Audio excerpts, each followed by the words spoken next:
I love symmetry.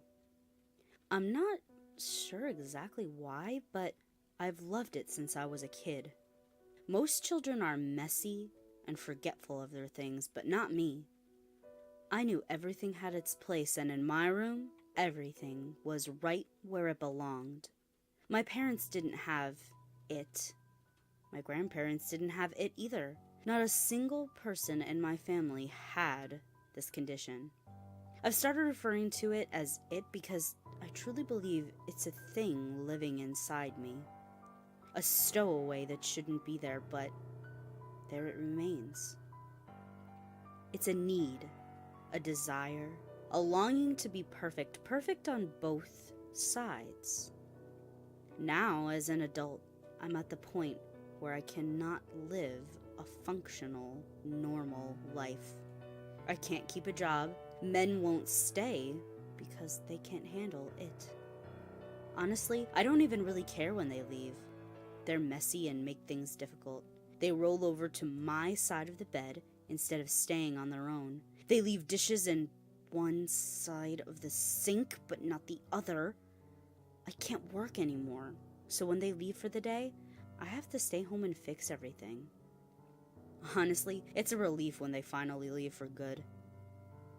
That feeling never lasts, though. Eventually it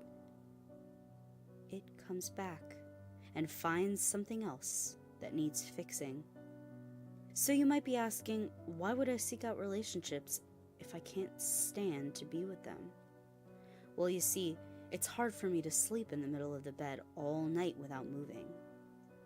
Other than the relationship issue, my life is pretty much in order. I say pretty much because there's one last thing I must deal with.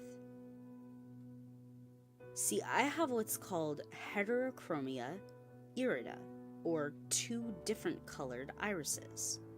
My right eye is pale blue. My left eye is bright green.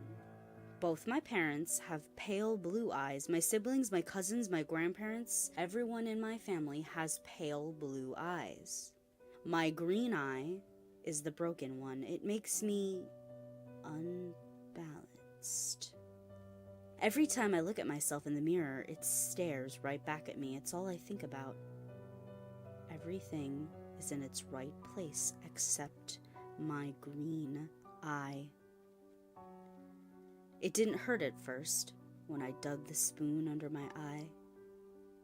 It didn't even hurt when it popped out and it was hanging by my cheek. Was it shock that kept the pain away, or was it my disease? I snipped the optic nerve and blotted the warm fluids that were streaming down my face. My vision being cut in half was a strange sensation, to say the least. What was left of the dangling flesh I placed back in the empty eye socket. I bandaged the wound, rinsed the spoon, and went to sleep. That morning I woke up happy. I slept better than I had in years. It was finally done. I was fixed. I got out of bed and stumbled into the bathroom. My body ached and my head was on fire. I flicked the switch in the bathroom and the light was blinding. I slowly removed the bandage that was soaked with blood and was sticking to my face like tape. When I looked up into the mirror, my stomach turned. Only then had I realized what I had done to myself, and I couldn't believe it.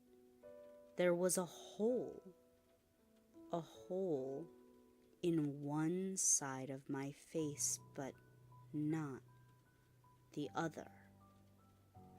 I was unbalanced again. It was much harder digging out the second eye. My hands were shaky, and when I dug the spoon in, I missed several times, puncturing my pupil. Three times before I got it in the right place. Once the eye was popped out, I reached for my scissors to finish the job. The blood from the previous night had dried on the blades, so they didn't cut very well. You know, when you were a kid in elementary school and your teacher made you cut construction paper? Did you ever try to cut too many pieces at once, but the scissors just couldn't do it? You know how the blades would kind of fold over each other and the paper would get pinned between them? Well, that's what happened with my eye.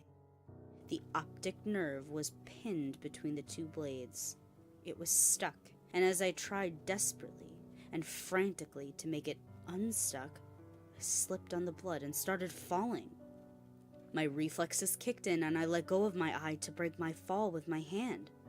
The weight of the stuck scissors on my hanging eyeball was unbearable. I knew I couldn't stand it long enough to make it to the kitchen to get a knife, so I pulled it straight out of my head. I felt the flesh tear from my skull. It ripped and spewed fluids everywhere. I knew I was crying, but I couldn't tell that from the blood or the ocular fluids.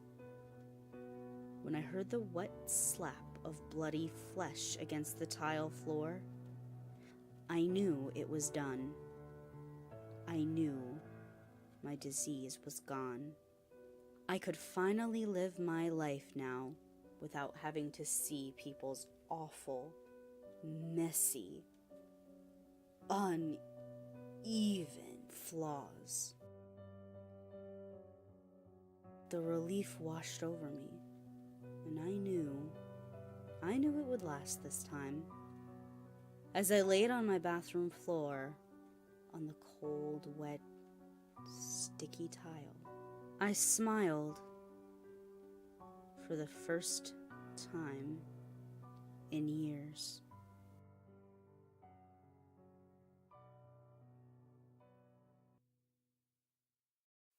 Hi, 207, it's Miss Viola Swamp. Thanks for listening, commenting, and subscribing. Go check out my Facebook page and leave suggestions for stories you want to hear.